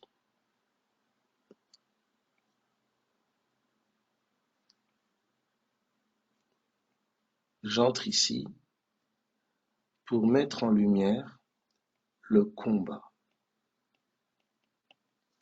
Il est ici. Il est ici. Éphésiens, je prendrai pour ça deux textes. Éphésiens, hein, quand on parle de clé, hein, je prendrai pour la ruse ici, cette clé-là. Hein. Éphésiens, chapitre 6. Éphésiens 6.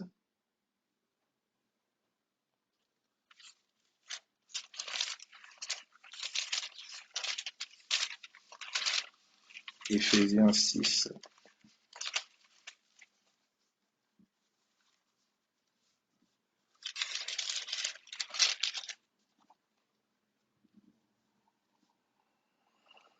À partir du verset 10, je pense. Gloire à Jésus. Éphésiens 6, 10. 11 plutôt. Ça va? Éphésiens 6, 11. 10, 11, ça va. Donc on nous dit, revêtez-vous de toutes les armes de Dieu afin de pouvoir tenir ferme contre les ruses. Vous entendez ça? Voici ce qu'on nous dit. Revêtez-vous de toutes les armes de Dieu. Dans quel but? Tenir ferme contre les ruses du diable. Vous voyez cela? Donc le combat, vous voyez, on voit le serpent par sa ruse séduisit Ève. Là, on nous exhorte à nous revêtir de toutes les armes de Dieu afin de tenir ferme contre les ruses. Donc vous voyez qu'il y a quelque chose là. Est-ce que tout le monde voit ça? Tu vois que c'est sa ruse. Donc tout, les maladies, les fléaux, les afflictions, il y a une ruse cachée derrière. Il y a une ruse cachée derrière. Il y a une ruse. Et c'est cette ruse-là que tu es appelé, face à laquelle tu es appelé à tenir ferme. C'est face à cette ruse-là. Il y a une ruse derrière. Est-ce qu'on peut évoluer?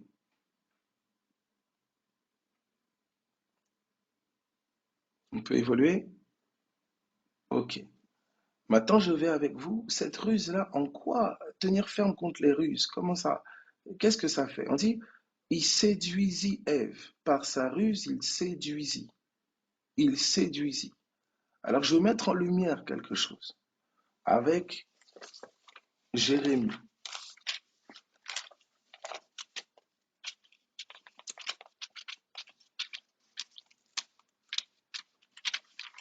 Jérémie,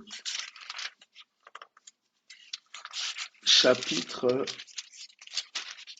20, je pense, à partir du verset 7. Jérémie 20, 7. Ça va?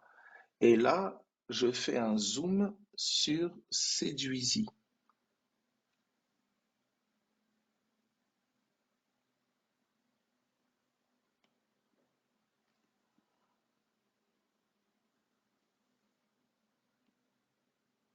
D'accord? Donc c'est en violet là.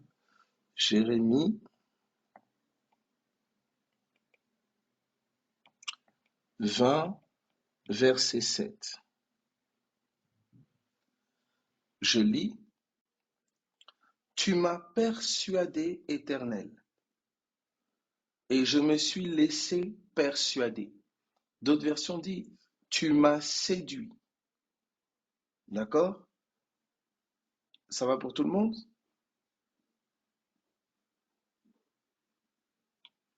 Est-ce que ça va pour tout le monde?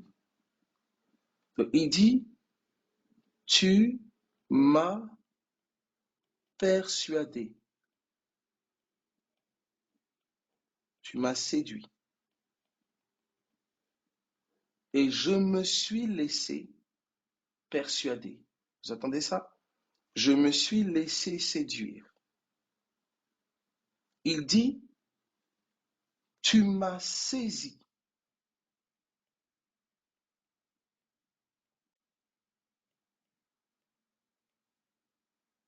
Et tu m'as vaincu. Vous entendez ça? Persuader, c'est vaincre. Alléluia. Tout le monde voit ça?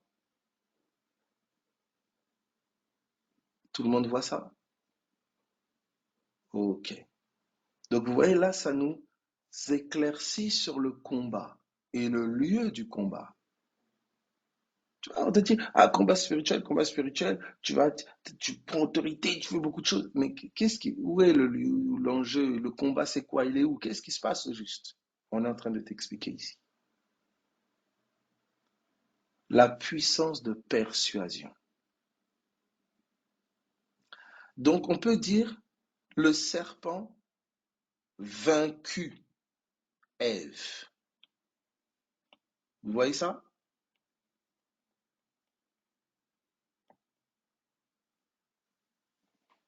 Tout le monde voit ça? Vous voyez maintenant la sémantique, c'est-à-dire le vocabulaire du combat?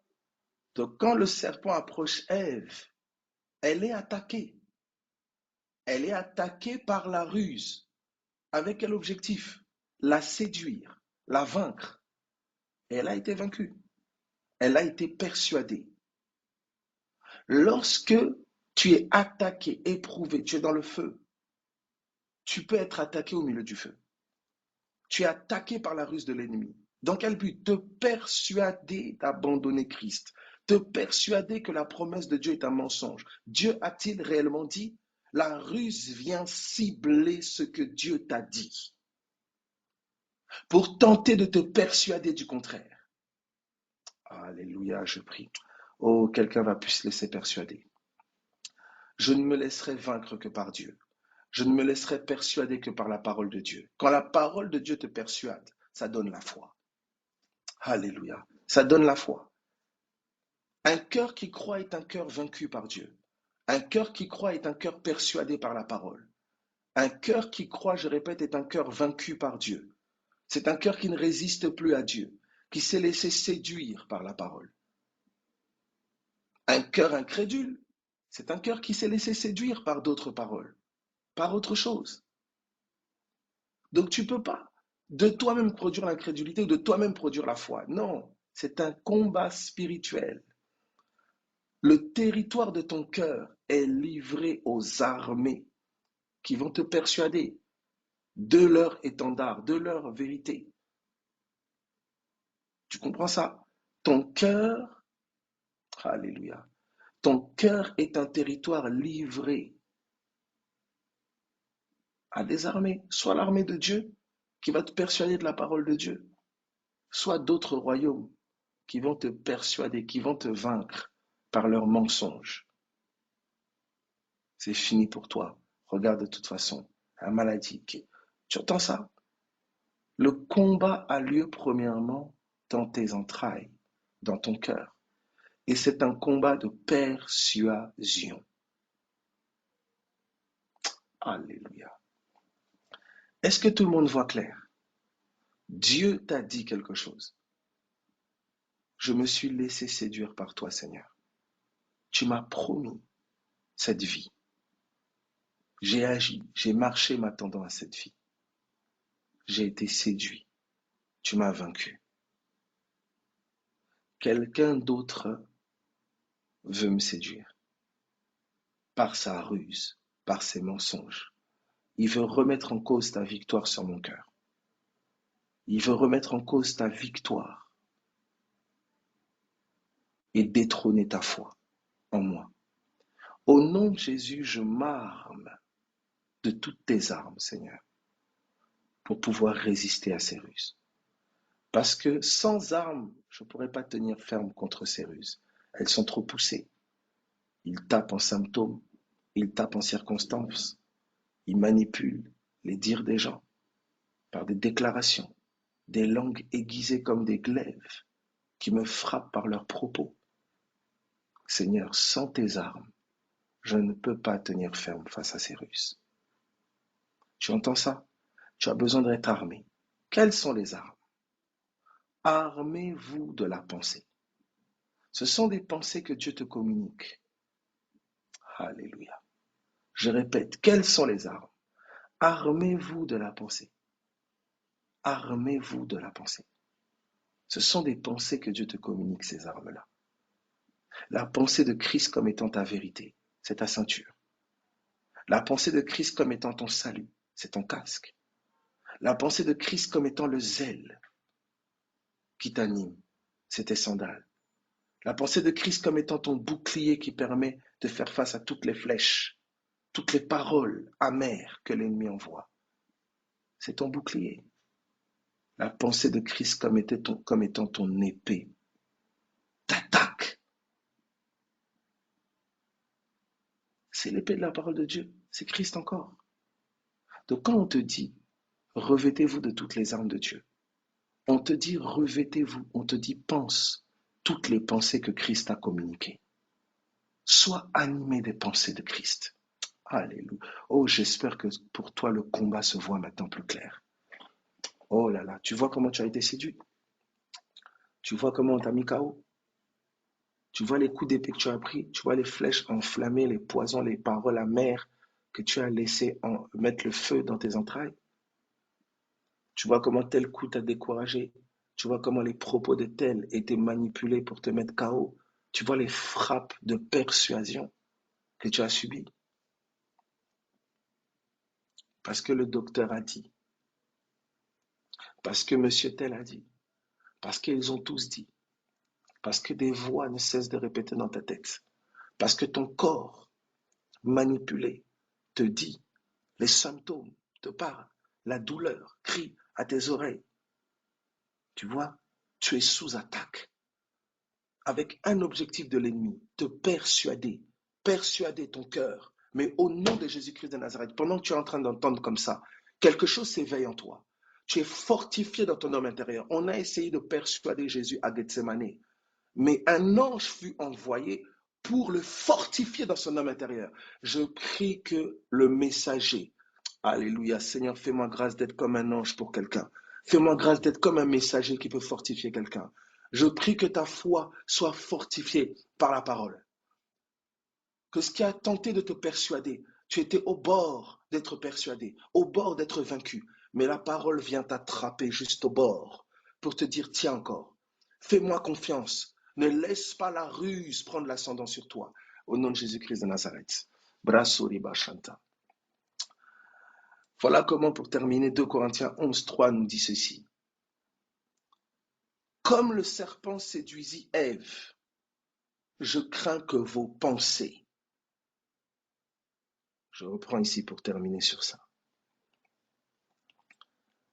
Est-ce que tu as vu ici? Le serpent séduisit Ève. Donc le serpent a vaincu Ève. Paul dit, je crains que vos pensées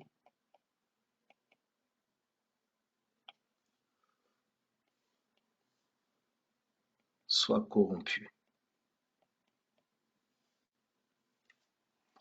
Donc je crains que le mensonge de l'ennemi puisse corrompre vos pensées. Là où c'était le serpent qui a séduit Ève, c'est maintenant les mensonges de l'ennemi qui essayent de corrompre tes pensées et de t'éloigner de la simplicité à l'égard de Christ. Tu vois ça? Regarde la suite. Nous sommes dans Corinthiens, nous terminons sur ça. Tu vois le combat ici? Est-ce que quelqu'un voit le combat plus clair? Est-ce que tu vois comment parfois des pensées te poursuivent sur ta couche? On l'avait vu avec Daniel 4. Tu comprends ça? Comment parfois tu es allongé sur ton lit toute la nuit, insomnie, tu ne dors pas. Des pensées se heurtent contre les murailles de ton entendement, prêtes à les faire céder. Mais je prie au nom de Jésus-Christ que des Néhémies soient relevés pour restaurer les murailles. Au nom de Jésus, que des archers, oh, tes murailles sont en train d'être réparées. Tes raisonnements sont en train d'être restaurés. Le raisonnement de la foi, la mentalité de la foi est en train d'être bâtie en toi. Merci Jésus. Regarde ici. Mensonge corrompu. Je voulais aller dans 2 Corinthiens 11. Regarde ce qui est dit. Regarde ce qui est dit. Il dit, au verset donc 3, il dit de la même manière que le serpent séduisit Ève. Je crains par sa ruse, je crains que vos pensées ne se corrompent et ne se détournent de la simplicité à l'égard de Christ. Tu entends ça? Maintenant, regardez le verset 4, la forme que le serpent peut prendre. Car si quelqu'un vient vous prêcher, attention, tu as vu ça? Le serpent, il associe maintenant une prédication. Oui, il y a des choses que tu entends qui peuvent contribuer à corrompre tes pensées pour t'écarter de l'évangile, de l'œuvre achevée de Christ. Attention, il dit si quelqu'un vient vous prêcher un autre Jésus que celui que nous vous avons prêché, ou si vous recevez un autre esprit que celui que vous avez reçu, ou un autre évangile que celui que vous avez embrassé, vous le supportez fort bien. Vous voyez? Il associe la ruse et la corruption là, de l'ennemi, la séduction, à un autre message, à d'autres pensées. Tu entends ça? Garde l'évangile, l'œuvre achevée de Christ, ce qu'il a accompli à la croix, sa résurrection. Il a payé le prix. On ne peut pas te faire payer d'autres prix. Il est ressuscité, il est vivant. Cette vie est une vie promise, pas une vie méritée. Il t'a décroché de tout héritage de sang. Tu n'es plus d'en bas. On n'a pas à aller fouiner dans ton sang, aller déterrer je ne sais pas qui. Non. Fais attention. Tu comprends ça? Tu dois bâtir la muraille de ton entendement.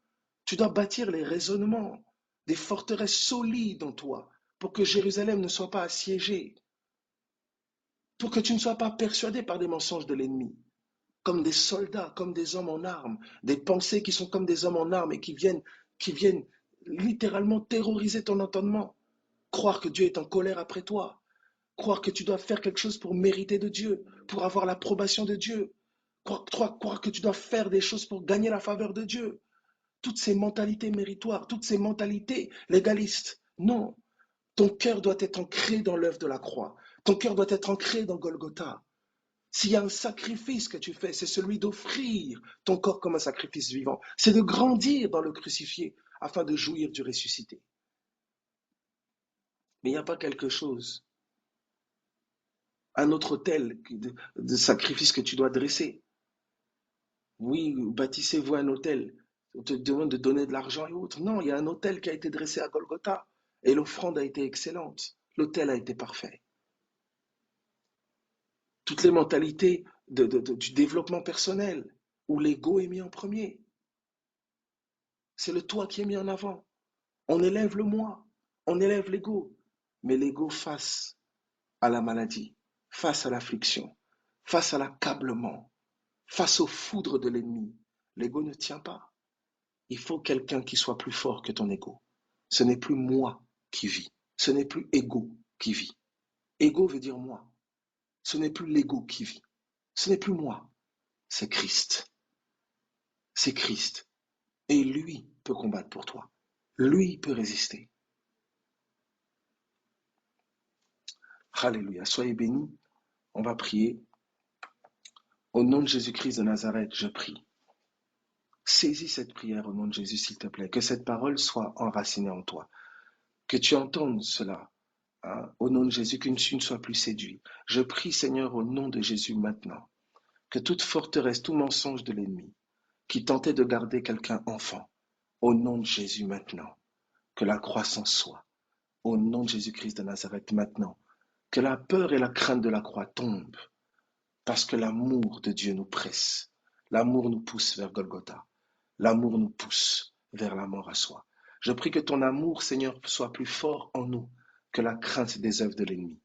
Je prie que ton œuvre à la croix soit et résonne et crie plus fort en nous que les œuvres de l'ennemi. Je prie que devant nos yeux, nous ayons le serpent d'airain sur la croix et non la morsure du serpent brûlant à nos pieds ou je ne sais.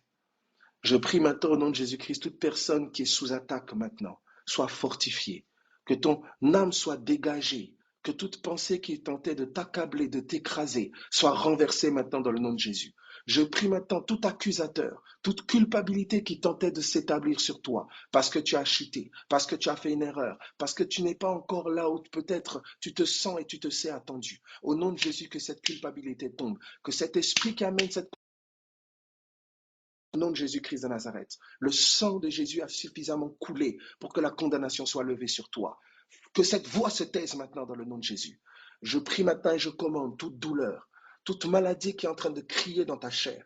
Dans le nom de Jésus, nous lui imposons le silence maintenant. Maladie, silence, tais-toi maintenant au nom de Jésus. Infection, silence, tais-toi maintenant au nom de Jésus-Christ de Nazareth. Nous te chassons maintenant. Nous prenons autorité sur toi. Nous nous opposons à toi. Toute pensée que la maladie a essayé d'installer en toi, pensée de victimisation, pensée de mort, pensée d'accablement, tout ce que ces pensées qui ont essayé de t'assiéger, profiter de cette épreuve pour t'accabler. Toute cette ruse qui a essayé de profiter de cette épreuve pour t'accabler, pour t'écraser, nous nous tenons maintenant fermes contre cette ruse-là, au nom de Jésus, et nous disons non. Nous refusons ces pensées-là dans le nom de Jésus. Même si la chair est accablée, même si la chair est secouée, que nos cœurs demeurent ancrés dans la parole, dans le nom puissant de Jésus-Christ de Nazareth.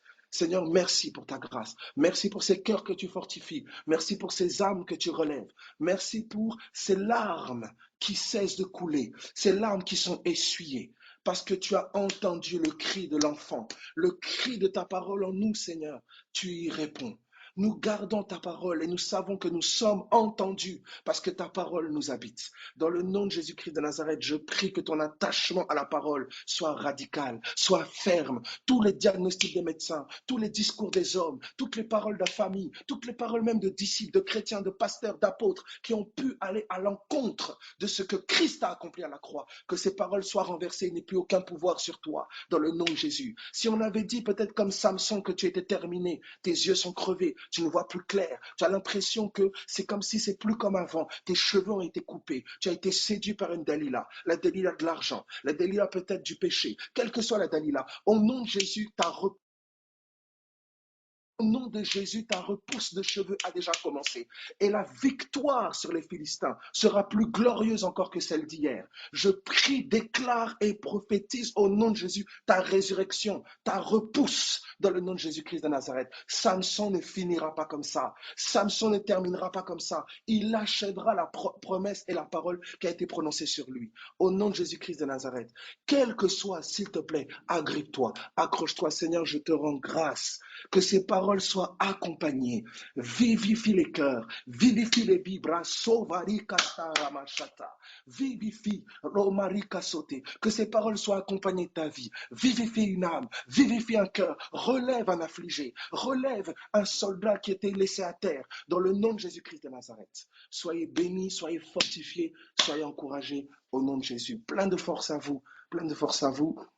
À tout à l'heure à 20h par la grâce de Dieu.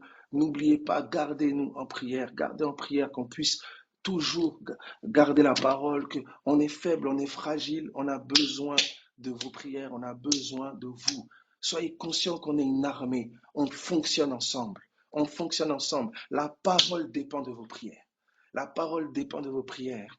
Au nom de Jésus-Christ de Nazareth, soyez vraiment encouragés. Soyez fortifiés au nom de Jésus. Amen, amen, amen. À tout à l'heure.